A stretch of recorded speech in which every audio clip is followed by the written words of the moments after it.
Mechanical ventilation is an advanced respiratory therapy that is increasingly popular throughout the world. When applied appropriately, mechanical ventilation is a very powerful and effective means of saving lives, a lot of lives, because it maintains vital breathing functions in an artificial manner. However, if applied inappropriately, mechanical ventilation can be equally powerful and effective in harming patients. Mechanical ventilation might be the most challenging of all clinical therapies, not only because the therapy itself is complicated, but because the therapeutic tool, the ventilator system, is equally complicated. This is a fact not often recognized. The outcome of mechanical ventilation depends to a great extent on the specialist knowledge of the clinicians in charge of patient care. It is generally the case that the more the clinicians know, the better the outcome.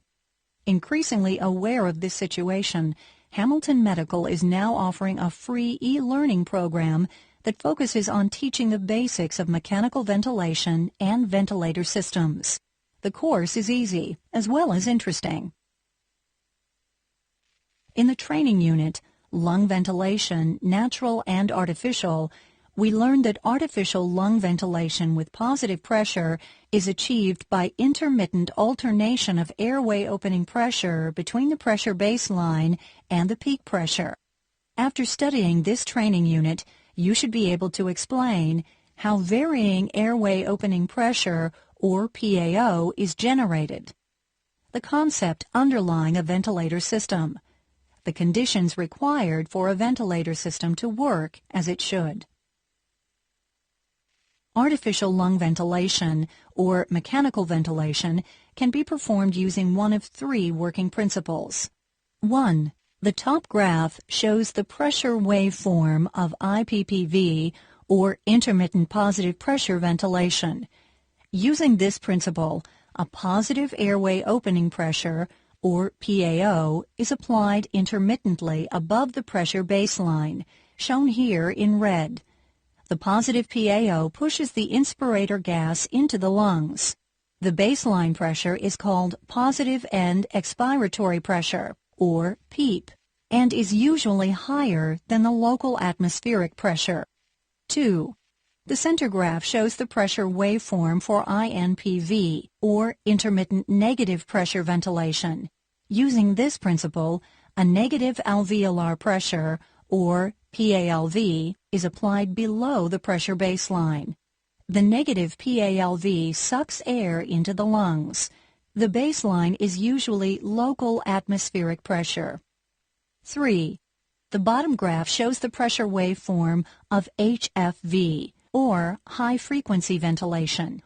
Using this principle, the airway opening pressure, PAO, is swung in a defined range around a defined pressure baseline, at a defined rate, which is at least 150 cycles per minute. Of the three principles, IPPV is the foundation of most modern ventilators, regardless of brand and model. From now on, whenever we say artificial lung ventilation or mechanical ventilation, we are referring to ventilation according to the principle of IPPV. The primary function of a ventilator system is to intermittently generate a positive PAO. How does it work? Well, let's begin with a simple balloon inflation system. As shown here, the system has four parts: full gas cylinder with valve, connecting tube in blue, balloon, hand A to control the flow of passing gas. When the cylinder valve opens, the huge pressure gradient forces the gas to move into the balloon. However, by pinching the tube between finger and thumb, it's easy to control whether or how fast the balloon is inflated.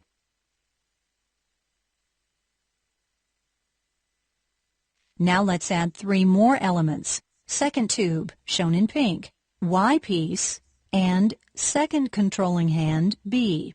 After the balloon inflation system is modified as shown, can you see that we have built a very simple but fully functioning model of an IPPV ventilator system?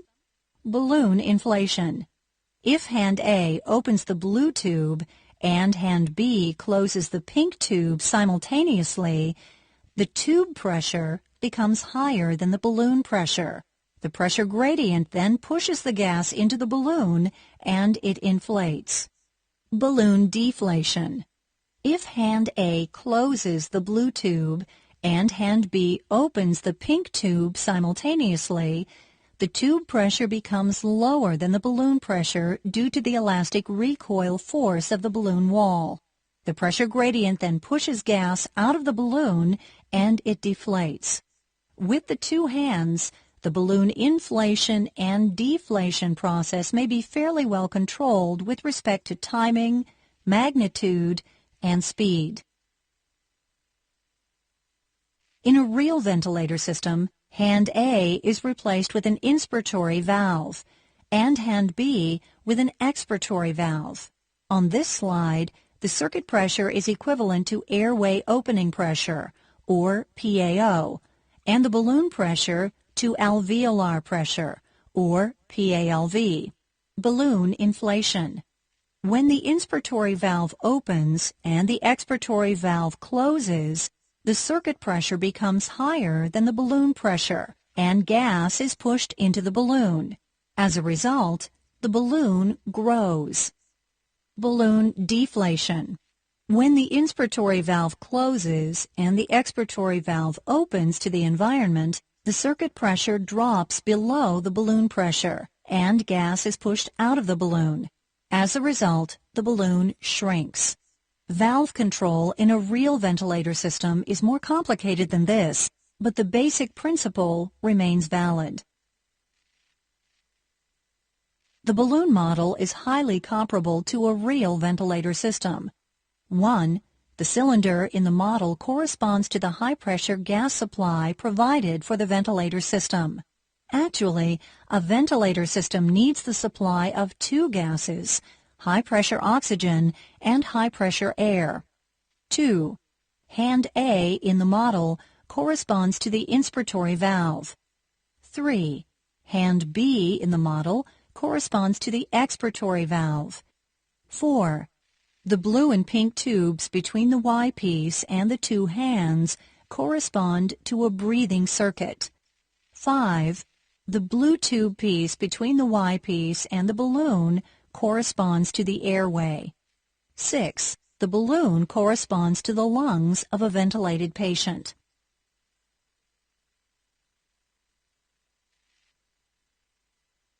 A tool is defined as a device that is used to produce or achieve something, but is not consumed in the process. Typical tools that we know well are a wrench, a hammer, a knife, a pair of scissors, or even a bicycle. Is a ventilator a tool for mechanical ventilation therapy? No. The therapeutic tool for mechanical ventilation is a ventilator system, which usually has 6 parts. 1. Supply of high-pressure air and high-pressure oxygen. 2. Supply of AC power. 3. Ventilator. 4. Breathing circuit with all necessary accessories. 5. Artificial airway and interface. 6. The lungs of a ventilated patient, or a rubber balloon to act as a simulator. The ventilator, therefore, is just one of the parts required for ventilation. It can be compared to a wheel of a bicycle. If not properly integrated into a system, a ventilator alone can do nothing about mechanical ventilation. This might appear surprising or confusing, but it is so. It is critical for all who are involved with the business of mechanical ventilation to understand the concept of ventilator system. As we already know, gas movement is driven by the presence of a pressure gradient. Inside a working ventilator system, there are invisible pressure waterfalls along the gas passageway, which begin at the air and oxygen supply outlets and end at the exit port of the expiratory valve. The Galileo ventilator system serves here as an example. 1. The gas supply pressure is between 2,000 and 6,000 centimeter of water. 2. The tank pressure is between 280 and 340 centimeter of water. 3. The circuit pressure, equivalent to airway opening pressure, is between 5 and 40 centimeter of water. 4. The lung pressure, equivalent to alveolar pressure, is also between 5 and 40 centimeter of water. 5. The ambient pressure is 0 centimeter of water. For a ventilator system to carry out its intended function, it is essential for it to have and to maintain its designed pressure ranges. It is a critical but rarely mentioned fact that the function of a ventilator system is conditional upon many factors. In other words, the system can work as specified only when all of the required conditions are satisfied. Required conditions are: 1. All of the required parts are present and properly functioning. 2. The entire system is set up correctly and securely. 3. The supply of air and oxygen is continuous and stable within specified pressure range. 4. The supply of AC power is continuous and stable within the specified range of voltage. 5. The system does not have any noticeable gas leak. 6. The gas passageway is not noticeably occluded. 7. The patient's lungs are inflatable. 8. The operator knows fully how to set up and to operate the ventilator system correctly. In ventilator design and development, engineers assume that all of these required conditions are satisfied. In the real world, however, this assumption may not always be correct. This discrepancy could be the most important and most common root cause of the troubles and problems we sometimes experience during mechanical ventilation. To sum up then, in the last training unit, Lung Ventilation, Natural and Artificial, we learned that artificial lung ventilation is achieved by varying airway opening pressure, or PAO. In this unit, we have modified a balloon inflation system into a simple but fully functioning model of a ventilator system. This model has helped us to understand how a varying PAO can be generated to intermittently inflate and deflate a balloon. Furthermore, a critical concept of a ventilator system has been introduced. We now know that the tool for mechanical ventilation therapy is the ventilator system, and that the ventilator is just one of the parts required within the system. Finally, we have discussed the conditions required for a ventilator system to work as designed. If one of the conditions is not fully satisfied, the system will not work properly or will not work at all. Hamilton Medical is now offering a free e-learning program that focuses on teaching the basics of mechanical ventilation and ventilator systems. The course is easy as well as interesting.